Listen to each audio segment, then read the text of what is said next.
दोस्तों, जैसे कि पिछली वीडियो में हमने जाना था डॉक्टर एपीजे अब्दुल कलाम के जन्म स्थान और उनके सपनों के बारे में, इस वीडियो में हम जानेंगे कि कैसे इतनी गरीबी और स्ट्रगल के बावजूद राष्ट्रपति बने और कैसे उन्हें द मिसाइल मैन की उपाधि मिली। हेलो दोस्तों, मैं हूं विजय कुमार और आप देख रहे हैं इंटरेस्टिंग नॉलेज। पार्ट 1 में हमने जाना था डॉक्टर एपीजे अब्दुल कलाम की बहन ने अपनी ज्वेलरी गिरवी रखकर कलाम साहब के एडमिशन में साथ दिया था और यहाँ से उनके जीवन का एक नया चरण शुरू हो गया और पहले ही दिन से उन्होंने कड़ी मेहनत शुरू कर दी। दोस्तों, जब कलाम साहब कॉलेज के फाइनल ईयर में थे तो उन्हें और उनके दोस्तों को कॉलेज की ओर से एक प्रोजेक्ट दिया गया जिस पर एज ए टीम सभी स्टूडेंट की कुछ न कुछ जिम्मेदारियां थी और कलाम साहब ने इस प्रोजेक्ट में एयरक्राफ्ट डिजाइन का जिम्मा अपने कंधों पर लिया था।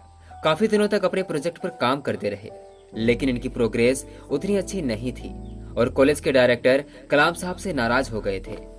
कलाम साहब के काफी समझाने के बाद उन्हें और 3 दिनों की समय मिली जिसमें उन्हें एक अच्छी एयरक्राफ्ट डिजाइन तैयार करनी थी।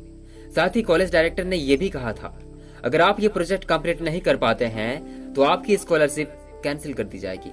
यह सुनकर कलाम साहब थोड़ी चिंता में पड़ जाते हैं, लेकिन आपको तो पता ही होगा हमारे कलाम साहब ज्यादा चिंता करने वालों में से नहीं थे और फिर से ये अपने प्रोजेक्ट को पूरा करने में लग जाते हैं।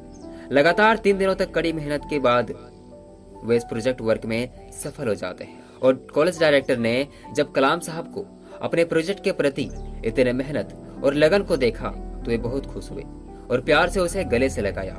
दोस्तों, कॉलेज खत्म होने के बाद वे HAL Hindustan aeronautical limited as a training के लिए निकल जाते हैं। ट्रेनिंग खत्म होने के बाद कलाम साहब को 2 जगहों से इंटरव्यू कॉल आते हैं और दोनों ऑफर उनके सपनों से जुड़े हुए थे।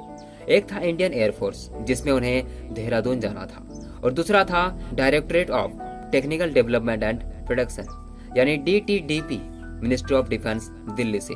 दोस्तों, कलाम साहब निकल जाते हैं दिल्ली DTDP के इंटरव्यू के लिए। कलाम साहब के मुताबिक ये इंटरव्यू बहुत अच्छा गया, जिसके बाद वे दूसरे इंटरव्यू के लिए देहरादून निकल जाते हैं जो कि इंडियन एयरफोर्स में फाइटर पायलट के लिए था।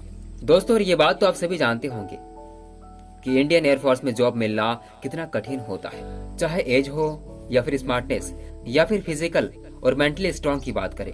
दोस्तों, इंटरव्यू के लिए 25 कैंडिडेट थे और सिलेक्शन मात्र 8 का होना था और ये जानकर आपको हैरानी होगी क्योंकि कलाम साहब का रैंक 9वां था और इस बात को हम अच्छी तरह समझ सकते हैं। जिसका सपना बचपन से ही आकाश में उड़ना था, उनका एक रैंक के लिए रिजेक्ट हो जाना कितनी बड़ी दुख की बात है। मंजिल को छूते छूते हाथ से निकल गया।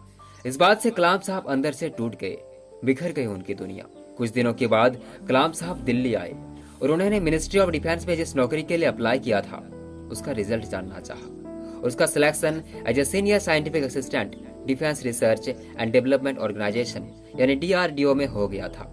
3 साल मिनिस्ट्री ऑफ डिफेंस में नौकरी करने के बाद कलाम साहब की posting aeronautical development establishment ADE Bangalore में हो जाती है, जहां उन्हें एक प्रोजेक्ट दी जाती है जिसमें उन्हें एक होवरक्राफ्ट डिजाइन करना था और ये काम इतना आसान नहीं था। 1 साल कड़ी मेहनत के बाद उनकी मेहनत रंग लाई और एक होवरक्राफ्ट डिजाइन तैयार हो जाती है जिसका नाम नंदी रखा गया। नंदी के सफलता के बाद कलाम साहब को Indian national committee for space research से रॉकेट इंजीनियर की पोजीशन के लिए इंटरव्यू कॉल आता है और वहां उनका सिलेक्शन हो जाता है, जिसके बाद वे डॉक्टर विक्रम साराभाई की टीम में आ जाते हैं। ईयर 1963 में विक्रम साराभाई की टीम से कलाम साहब को sounding rockets launching technique training के लिए सिलेक्ट किया जाता है, जिसमें उन्हें 6 महीने के लिए नासा जाना पड़ा।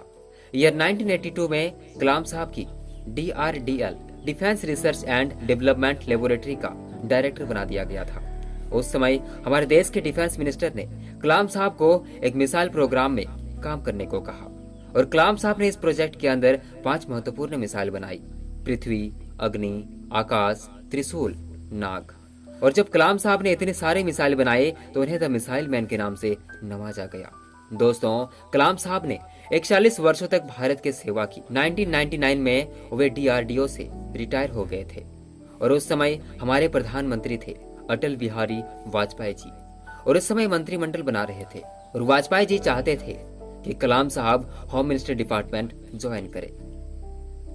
उस समय कलाम साहब ने उनसे कुछ वक्त मांगे और एक दिन बाद उन्होंने बड़ी विनम्रता से इस प्रस्ताव को अस्वीकार किया, क्योंकि वे उस समय एज ए विजिटिंग प्रोफेसर बन के बहुत सारे कॉलेजेस में युवा पीढ़ी का मार्गदर्शन शुरू कर रहे थे। साल 2002 में जब इंडियन प्रेसिडेंशियल इलेक्शन हुए थे तो इलेक्शन के लिए बहुत सारे लोगों के नाम सजेस्ट किए गए और इस दौरान एक बार फिर से अटल बिहारी वाजपेयी जी ने कलाम साहब का नाम राष्ट्रपति पद के लिए सजेस्ट किया और इस बार कलाम साहब से कहा गया कि हम सब लीडर्स ने और पार्टीज ने मिलकर ये फैसला लिया है कि राष्ट्र को राष्ट्रपति के रूप में आपकी आवश्यकता है, इस बार आप मना ना करिएगा। कलाम साहब ने 2 घंटे की वक्त मांगकर उन्होंने सभी करीबी मित्रों और पॉलिटिकल फील्ड और सिविल सर्विसेज में जो उनके जाने पहचाने थे सभी की राय से उन्होंने स्वीकार किया। दोस्तों, हम सब अक्सर छोटी मोटी हार से अपनी हौसला खो देते हैं, लेकिन हमें ऐसा नहीं करना चाहिए, क्योंकि क्या पता ये हार कल कोई बड़ी जीत दिलाएगी।